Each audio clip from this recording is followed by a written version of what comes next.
What are the consequences of the traditional notion that we've got here in the Western world that sacrifice is what love is all about? Do you want the quickest examples that comes to my mind? The newest proposals of having special millions spent on subnormal children and on the handicapped, including those so-called kneeling buses. It's the attempt to bring everybody to the level of the handicapped.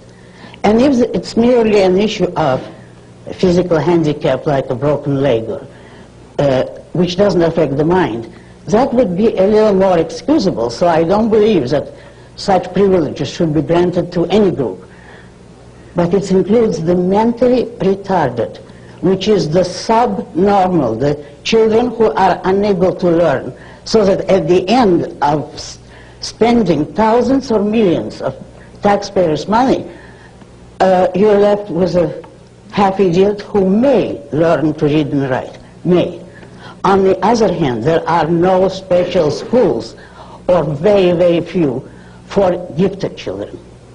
And to pass up the gifted, on whom all our lives depend. If it weren't for intelligent people, well, read Atlas Shrugged, what would happen to us without the better mind, who are able to survive and who carry the weight of everybody else?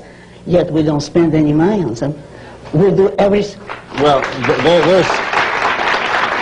the applause is for your call for more society energy directed at the accommodation of gifted people. I hope so. Okay, but not government spending. However, so long as you support the ungifted, you owe your first priorities to the gifted. But what in the Ayn Rand civil context would be appropriate societal measures to accommodate the ungifted?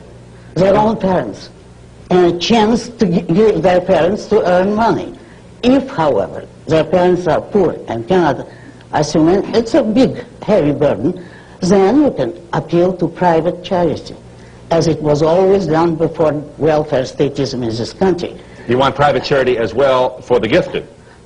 If necessary. They usually, in a free society, they won't need it. They'll make their own way, just so you don't stop them.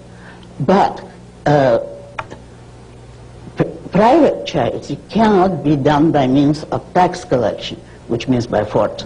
Private charity is up to you, and if it's a worthy cause, that is, let's say, a subnormal child who certainly cannot help it, it's perfectly all right to help him, but not at the sacrifice of your own child. You'd probably like to get rid of HEW then? Oh, certainly. Oh, certainly. Much more than that.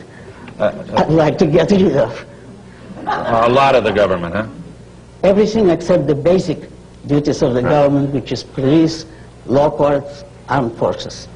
You want less government? All right. Thank you.